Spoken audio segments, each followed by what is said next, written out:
Right, so you've had a few beers and you just start chatting shit. You don't reply to your phone for like 4 hours. This is probably what the blokes are doing.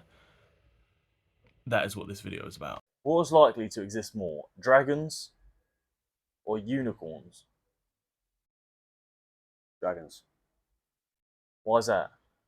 Well, there's multiple historical sources that dragons existed. For example, the Chinese, obviously, they were huge on dragons.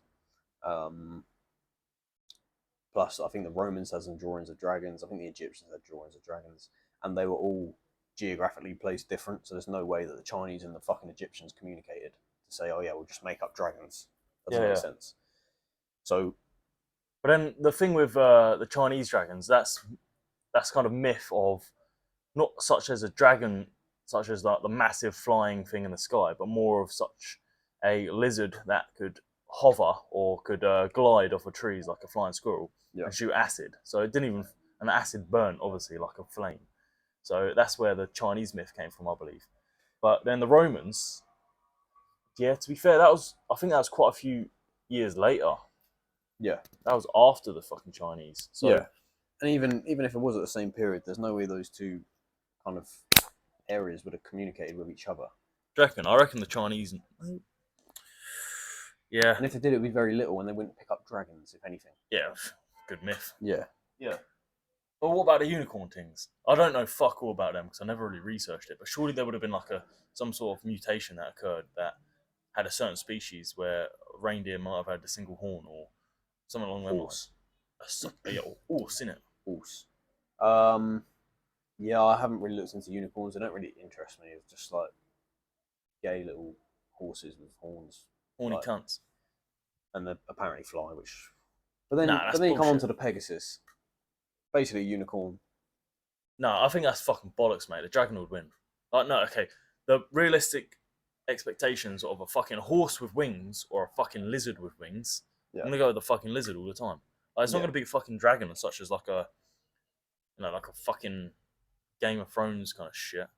More of No, just a dragon, as in like just a flying lizard. Komodo. Yeah, Komodo dragon. Oh, no, what's the fucking? What's the one that? Komodo dragon, Yeah, is that the right big one? one. Yeah, yeah, Yeah, yeah. One of them with wings. You know, like cavemen, for example. yeah. They drew like fucking saber-toothed tigers, etc. They didn't draw a fucking horse that they fucking drove around on, did they? No, Think of a fuck. They just, they just, doesn't matter. it was like irrelevant to them. It's just Bob Standard things. It's like, for example, if you were to draw a picture nowadays to send to the future, what are you gonna fucking draw? Like, you're not gonna draw you driving around in your fucking car because no one gives a fuck. You'll probably draw like some sort of fucking AK-47 or a tank or a fucking aircraft with blokes jumping out the back of it. Nuke. Yeah, exactly. Or a fucking, maybe not a nuke, 'cause that would be Bakshi back in it. But you know what I mean. Here's another fucking one.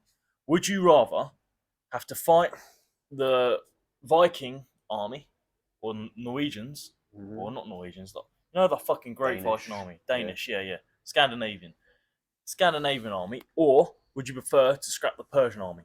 Now, obviously, the Persian army was significantly bigger and had significantly stronger forces, but it was so spread out.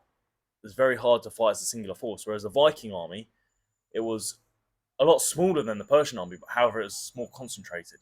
They travelled in fucking packs, kind of things. Is this knowing what I know now, or Ooh, am I in the past and I don't know shit? let's say no, you know now. Knowing With what I know obviously, now, you're not allowed to bring out a Jimpy or a fucking yeah, yeah. Glock or nothing. You have to fight in their kind of warfare. But knowing what you know now, your Knowing battle what I know now, strategy, I'd fight the Vikings. do you reckon? Yeah, because they operated mainly on scare tactics. Yeah, yeah. So obviously, like they'd be on the hill, fucking chanting, face paint. It is just all scare tactics. So most of the enemies they face would just shit themselves before the battle, and fucking yeah. But Yeah, they'd be scared. They enter the battle scared. and like Um, Napoleon said, fucking one, no, 2/3 of the battle is morale, and 1/3 of the battle is yeah, actual physical exactly. battle. So therefore, if they've won 2/3 of the battle, so therefore they pretty much won. Yeah, so if you've got a bunch of 60%. fucking Viking berserkers, they're all on fucking shrooms, Yeah. and you know that, then all that is just a fucking facade. So you can go into the battle not being as scared as the fucking blokes would have been seeing that. Like, if you are back in the day, you don't know anything. Yeah. Blokes turn up with fucking face paint going nuts, then Yeah. you're going to be shitting it. But I know what you know now. They're a smaller force. They didn't have the most effective weaponry or even tactics. They didn't really have the numbers either. Most of them were just fucking farmers Mm. who fought for the cause. With utmost aggression, whereas the Persians Yeah, were more of like a strategic, tactical force. Even though I yeah, believe the Persians were before the Vikings, correct? yes, Yes. Although they did live fairly similar time period. Near the end of the Persian Empire was similar to the yeah. Viking. Well, the Persians fucking lasted for 1,000+ years. So Exactly. So yeah, yeah, they did interlink, but the Vikings were primarily further down the line. So they technically should have been more advanced, but they weren't as such, if that makes sense, no, because they weren't. the Persians was dealing such a large military force. They had to have very solid tactics. Yeah, Correct. yeah, yeah. Plus, they had the fucking, what do they call them? The Immortals. Yeah, the Immortals. Yeah, They but were fucking nuts. I think they were gassed up quite a bit because obviously the Spartans still beat the Immortals, and then Yes, yeah, but the Immortals were very much trained soldiers. similar to the Plus, samurai kind of thing. yeah, very, yeah, similar to samurai, yeah. And they would literally be 10,000 men. One gets killed, instantly replaced, Yeah, and that was like their thing. They always had 10,000 men dotting about. yeah. And that in itself is scary because a Viking army would struggle to Struggle to raise ten ten thousand, thousand men. Yeah, let alone the rest of their army on top of that. So yeah. for me, it's a no-brainer, really. I think, Persians. yeah. Yeah. Who was the most dominant fighting force in Greece ever? Such as, all right, we'll put a comparison there. The Spartans, which are very well known for their fighting ability, or the Athenians. For me, I think it's an obvious answer, but let's see what you think. Okay, so as a force, man for man, Spartans.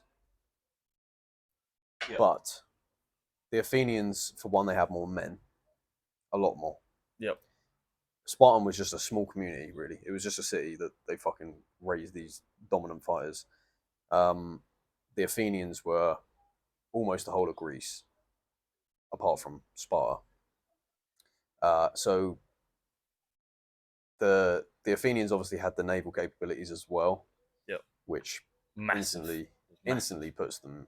They revolutionized the fucking naval game. Really, they put the fucking the things that they charged at other boats with. Rams. Yeah, the rams. Yeah, they fucking rammed into other, like, if a Spartan ship, which was very basic, went into the water, that, Yeah, like, no, be done. fucked. Yeah, yeah.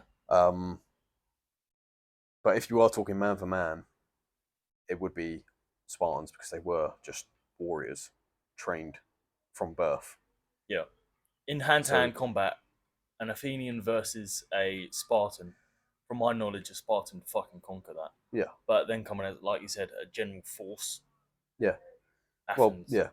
The proofs in the fucking history. Yeah, exactly. The Athenians won. I think as well with intelligence. Yeah.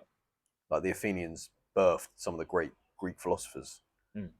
Sparta didn't really have any of that. It was more just a brutal warrior complex fucking area of the land, which, yeah, ruled one-to-one combat, sure, but in terms of wars, small community, it's kind of similar to the Vikings, like just a small part of the world where they're good warriors. Yeah.